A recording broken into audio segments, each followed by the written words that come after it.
Ser minero.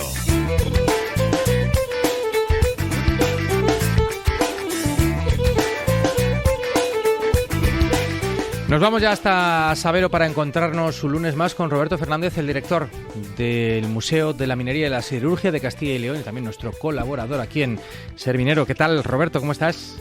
Hola, buenos días. Pues muy bien. Pues tengo un invitado en el estudio, así que si te parece bien, introdúcenos el tema y ahora enseguida le saludo.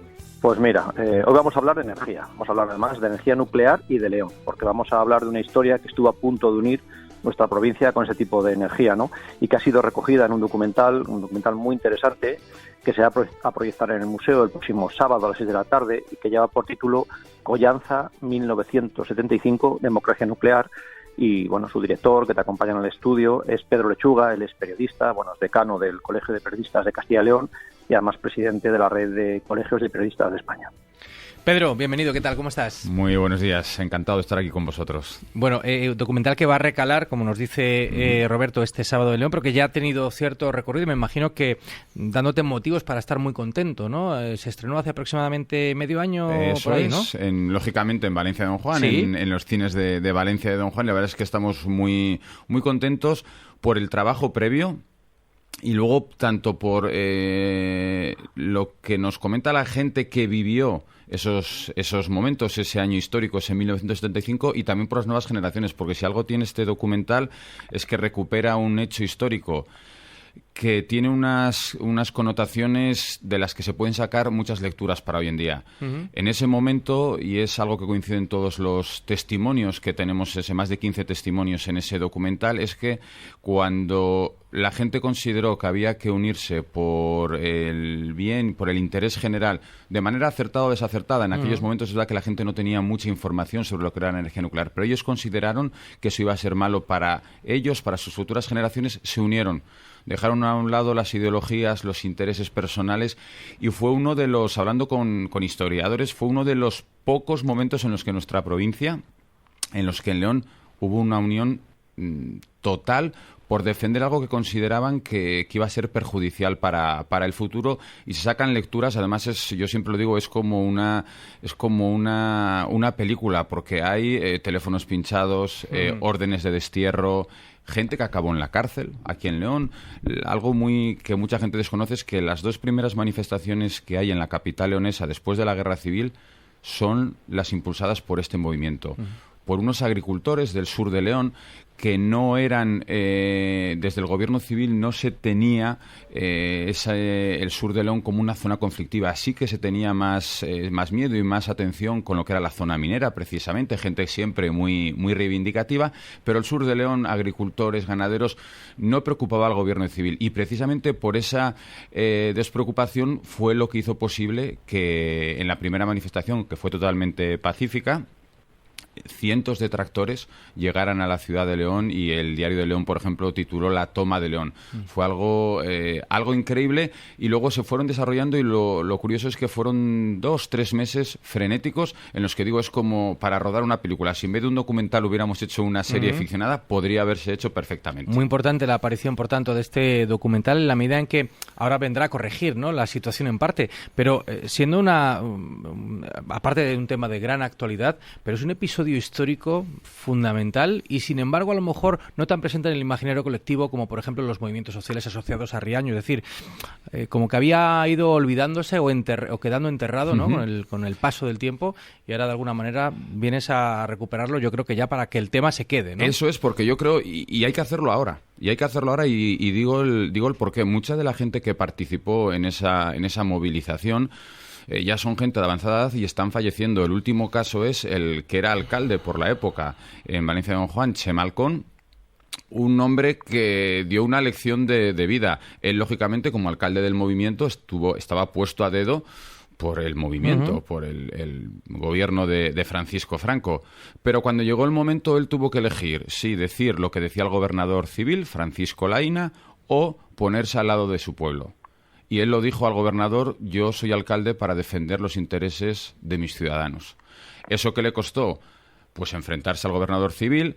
Consiguió convencer a más de 30 alcaldes del movimiento de la comarca para que se unieran, algo que en el gobierno civil les parecía inaudito, que alcaldes del movimiento dijeran al gobernador civil: oye, no vamos a pasar por lo que nos dicen desde Madrid. Queremos información. Claro, en aquella época pedir la ciudadanía información a una dictadura, pues no lo entendían. Es un aspecto crucial este que señalas tú, ¿no? La coyuntura y ese escenario de dictadura franquista todavía. Roberto.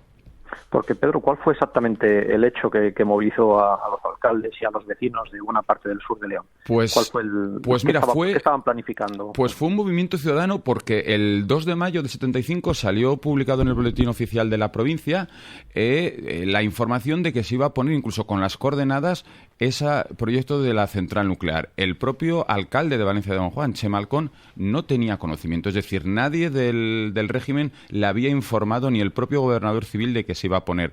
Una vez que sale publicado, hay 5 ciudadanos en Valencia de Don Juan, que también es un punto importante, de ellos 3 hombres y 2 mujeres, que hacen un escrito informando al alcalde. Las primeras personas que reciben información de cómo iba a ser ese proyecto son 2 mujeres, 2 jóvenes mujeres. Una de ellas sí que sale en el documental, Felisa, que vienen a una reunión clandestina, entre comillas, en el CECAN. Vienen esas 2 mujeres, les explican un poco en qué consistía el proyecto, y luego esas 2 mujeres regresan a Valencia de Don Juan y empiezan a explicar y empiezan a recabar la información.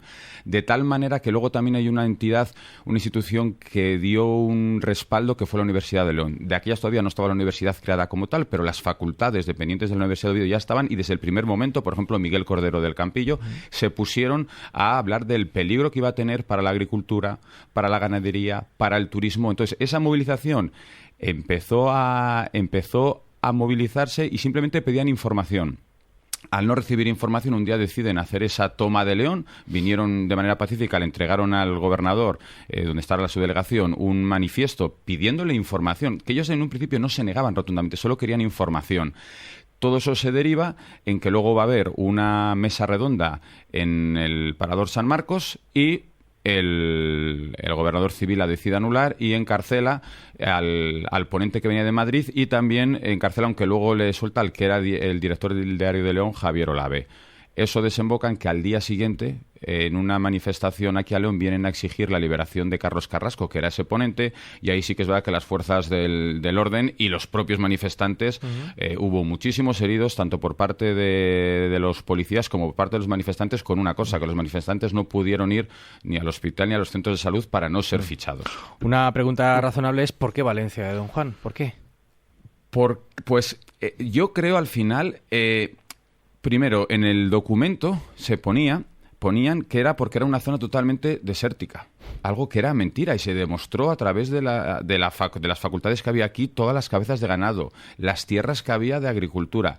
En los periódicos de Asturias salieron titulares de que peligraba el veraneo de 30.000 asturianos de aquellas. Entonces, pues como se hacía, yo creo que en aquella época, en una dictadura, pues porque sí. Pues simplemente porque sí, sin haber hecho un estudio muy detallado de los motivos. Sí es verdad que dentro del régimen había varios leoneses, entonces a lo mejor incluso lo hicieron con quizás una buena intención, pero sin escuchar al pueblo y sin dar la información. ¿Y cómo se consiguió dar el brazo a torcer de sus promotores? Pues curiosamente, en esa segunda manifestación, que hay 2 grupos, uno que viene aquí a donde estaba detenido Carlos Carrasco, donde estaba la policía, y otro la subdelegación.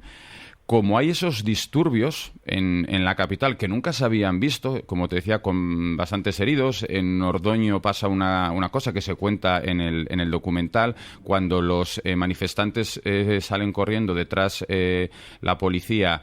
Uno de los policías, en una terraza que había en Ordoño, tira un carrito con un bebé, con lo que toda la gente, todos los ciudadanos de León, también se unieron a los conflictos, y esa noche... se reúnen las fuerzas, pues en aquella época las fuerzas vivas, tanto en lo que es hoy el día la diócesis de León, ahí enfrente de la catedral, pues gente de empresario, el gobernador civil, los propios, algunos alcaldes, y deciden un poco crear una comisión para pedir más información. Hay algo muy curioso y que tiene relación con la minería, y se cuenta en el documental. se tenía previsto hacer otra manifestación coincidiendo con las fiestas de San Juan y San Pedro. Y para esa manifestación los mineros del Bierzo y los mineros de Asturias se ponen en contacto con un poco el grupo coordinador de esa movilización y se ponen a disposición de venir aquí a León. Los resultados que podrían haberse provocado, de eso se entera el gobierno civil y a través de esa situación deciden dejar dormir el proyecto. Algo muy curioso. No hay una notificación oficial de que el proyecto se suspende y se deja de tener. Por eso ese miedo de que se pudiera volver a retomar el proyecto siempre estuvo durante años. Pero en 3 meses, Valencia de Don Juan, el sur de León, la provincia de León, dimos un ejemplo a nivel nacional porque Chema Alcón salió en la revista Triunfo, fue denominado el alcalde de España en medios a nivel nacional. Bueno, la proyección, Roberto, sábado. Pues este sábado a las 6 de la tarde contaremos con Pedro también y bueno, pues conoceremos esta historia tan olvidada, ¿no? Y tan importante en una época de León. Muy bien, pues gracias, Roberto. Te mando un fuerte abrazo y quedas emplazado a asomarte por aquí la semana que viene, el lunes que viene. Hasta el lunes. Que vaya muy bien aquí en Ser Minero. Pedro Lechuga, gracias también. Gracias a vosotros por dar difusión también a esto y por recuperar un trocito de nuestra historia. Es un placer. Llegamos a la 1, noticias, y a la vuelta a la segunda hora del programa.